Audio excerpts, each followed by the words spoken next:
we discovered that we had more and more freedom. We on Friday nights didn't have to stay up till whatever curfew had been laid out at that point, and we realized that we had a little more freedom to do what we wanted.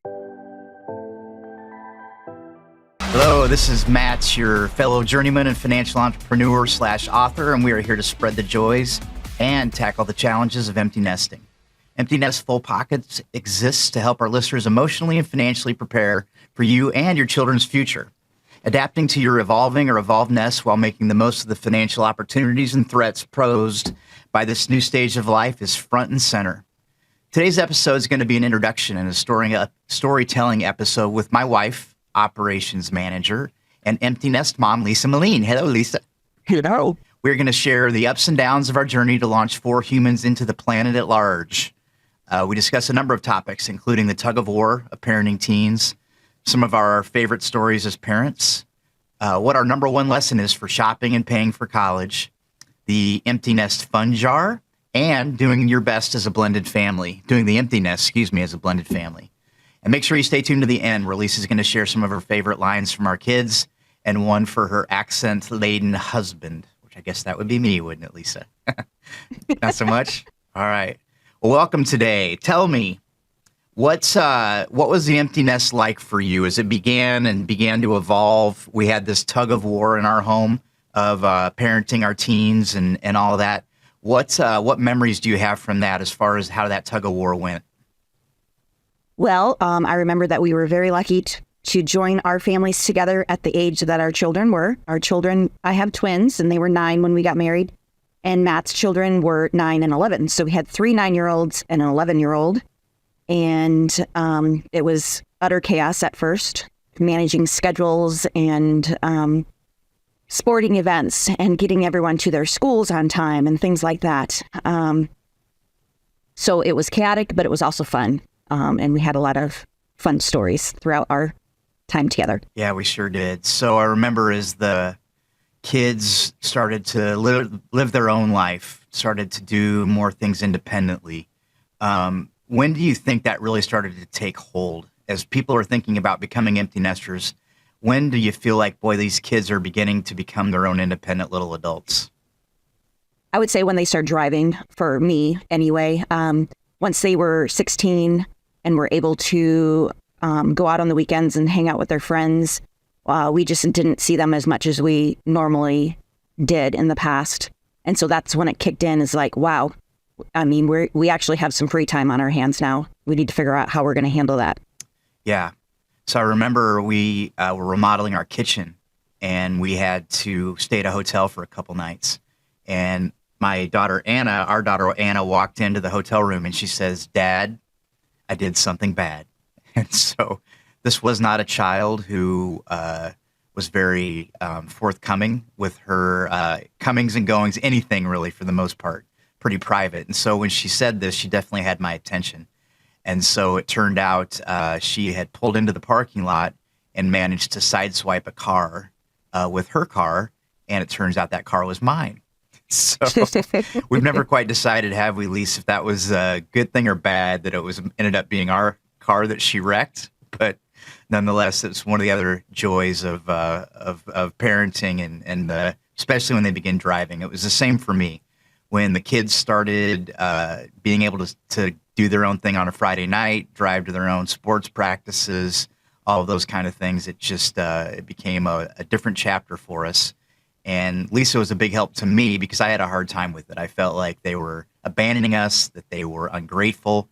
And it's not just they're trying to become adults and figure out who they are in the world. We're trying to figure out now what our life's going to look like as not just full-time parents anymore. And that for me was the biggest struggle. How did you feel the same way, Lisa, or did you feel differently? No, I feel exactly the same way. It's just like, how do you manage all of these little adults that have their own opinions and want to be independent, but they still need parenting at the same time and mentoring? Mm-hmm. So as we began to look into the sophomore, junior years of high school, it became pretty clear that we were going to, obviously we knew what the financial obligations were going to be for college. And so there was a decision that you and I made in reference to how we would support the kids when it came to college. Would you share what that was and how that worked? So our decision was that we would pay for 4 years in-state college. If they went beyond the 4 years and couldn't get their undergrad within the 4 years, they would have to pay for the extra. If they went on to get their master's or any further education, that would be on their own. And if they went out of state, we said they would have to pay the difference between what we would pay for in-state school versus out of state. Mm-hmm. And so it felt like that lesson that we laid out there was that we're willing to support you. We want you to have a great experience. But if there's something extra special that you want to do for school or something that you want to pursue, there might be some skin in the game for you. And I think we felt like that was the way to go because it developed a baseline for the 4 of them so that we weren't having a lot of disparate outcomes between the 4 kids. We also were noticing and hearing from them that they weren't planning to pursue a specialized major in particular, besides, general business or general marketing or those kind of things. And then once they got to school, we went through the experience of nearly every one of them, except for Connor, changing their major a few times. We did have one child go up on, decided to go to grad school. Both twins actually went to grad school. Connor pursued a 1-year program where he was able to get his CPA and a master's in accounting. And then Natalie went on to do a graduate degree in marriage and family counseling. And so on that, when they did that, we did say that the onus of paying for that would be on them.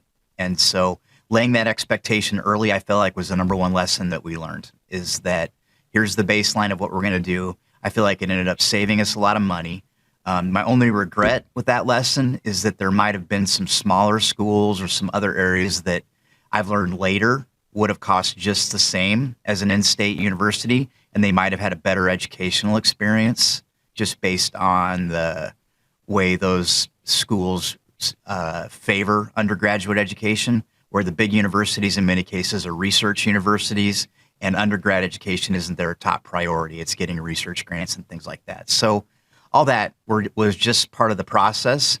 And one of the things that really fascinated me about the college journey that we'll talk a lot about on this podcast is that not every kid is paying the same price at a school, and that there are a lot of great educational opportunities outside of the mainstream if you do a little bit of research.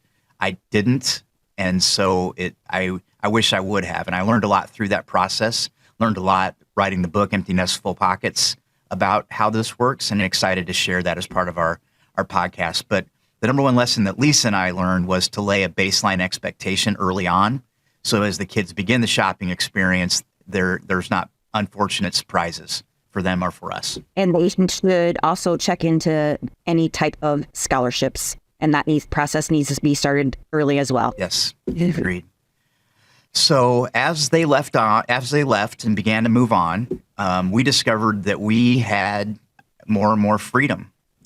We on Friday nights didn't have to stay up till whatever curfew had been laid out at that point, and we realized that we had a little more freedom to do what we wanted. So what was one of the first things that we did, especially when the twins were, I think they were seniors?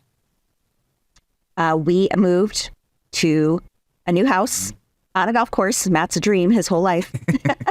And we joined a small little golf country club, and we started making new friends and hanging out with our golf buddies. We did. And so it was really a lot of empty nesters that we work with have this question: do I stay in my home or do I move out, downsize? Do I move somewhere else? Do I reevaluate my career? It really is a great time in life to just ask some bold, audacious questions of how am I living? Is this what I want? Where could we go from here? What could we do? And so early on, there's a book by, I believe it was Bob Hansen, and it talked about creating kind of a list of all the things you'd like to accomplish in your life. So like 101 things I'd like to do or have or whatever. And I had things on there like a Harley Davidson, which Lisa won't let me have, and some other things. But living on a golf course was something that I'd put early in my 20s that I wanted to do. I enjoyed golf, and I thought, wow, when I see these houses on these golf tournaments, they're so lucky to live right on the course. And so being able to do that just brought a lot of satisfaction. It freed us up because the house was smaller to not have to deal with as much maintenance and stuff, but we still had plenty of room for the kids to come home, albeit not room for them to live there. So, although we've definitely had some long-term visitors back and forth, and it's nice to be able to do that. As much as I thought we might regret that, it's kind of been fun when they come home and stay, even if it's for an COVID was interesting. What's that? COVID was interesting. Indeed. Tell some of those stories. So the twins were in college during COVID, and obviously they didn't have classes. Everything was moved to online. So they both moved home, and I never cooked so much or drank so much in my whole life. Or played so much golf. That was the only thing we were able to do. So playing golf was kind of front and center back then. But yeah, COVID changed for everything. I think we were in a fortunate spot that we had our own small business at that time, and we had our own residence that was able to navigate that in a much better way. Yeah, the kids had to come home and finish school, and it was a crazy time for everything. So one of the things that we formulated with our group was what's called the Empty Nest Fun Jar. Tell us a little bit about that, Lisa. It was during COVID that this happened, and we decided that we couldn't just play golf every day, even though most of us enjoyed doing that. So every couple that we were friends with, we put ideas in a jar. Card night, game night. Maybe we could find a place that would take us into a hotel for a couple of nights and just do some shopping and stuff. So it turned out to be a really, really fun adventure with our friends. Yeah.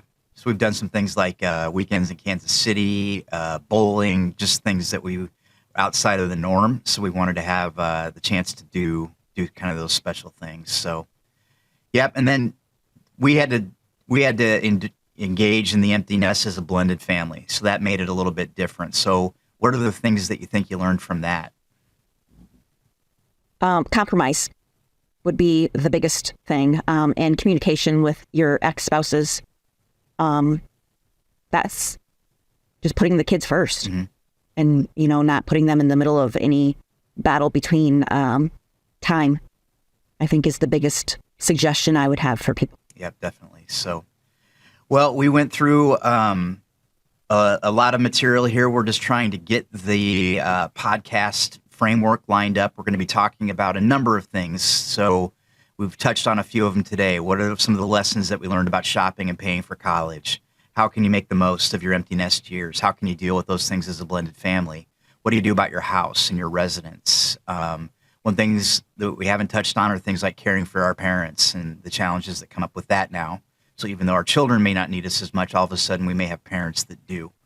And then developing a financial strategy as an empty nester. So anytime a transition, whenever life changes, money moves, has been our history. And doing this for over 20 years, I've helped hundreds of families go through the empty nest transition, focus on, all right, how we balance paying for college with our future. How do we get ready for retirement? How do we start a business? How do we rearrange all of our financial affairs for tax planning? How do we deal with insurance? Just a bunch of stuff comes up during this stage of life, and we want to talk about those issues in more detail. We want to share ideas and stories. We want to bring in experts and all of that kind of fun stuff. So I want to thank you all for joining us today. Before we leave, Lisa, do you have any fun lines from the kids that you'd like to share that might give everybody a chuckle on their way out? The one that sticks out in my mind is when I was single, I decided to get a little puppy from the shelter. And it was a little rat terrier. I don't know if any of you are familiar with rat terriers. They're very, very hyper. And it was the devil dog. Anyway, my daughter would pick up this little dog and look in the mirror while holding the dog and say, "Scooter, this is your future." Yeah. Still don't know what that means. We never knew what it meant, but she would hold him up and did it a lot. Have him look in the mirror so that he could see this is going to be your future, Scooter. And it was super sweet. We had Connor, who had lots of little, what we call Connor-isms, and we had a faulty water heater at our first house. And so we had to get that replaced. And all of a sudden, because prior to the new water heater, we had to ration hot water because the things would get cold rather quickly. And so once we got it, he came down the next morning. He's like, Mom, I had the best shower. I didn't have to turn the water on to maximum hotness. So And if you knew Connor, that was one of many words that he made up, maximum hotness being one of them. That was always funny. So we've had a wonderful journey. We're still very close with all of our children. We have two of them living in our city, and two of our daughters are out and about in Chicago and Rhode Island. So we have a number of stories to share over the years. If you're interested in learning more, you can always pick up our book, Empty Nest, Full Pockets, that shares how we went through the journey, how we managed to get through this tug of war, how we managed to pay for college for all the kids without going into debt, and how we managed to prioritize our own dreams and goals as they moved along. So thank you for joining us today. Thank you, Lisa.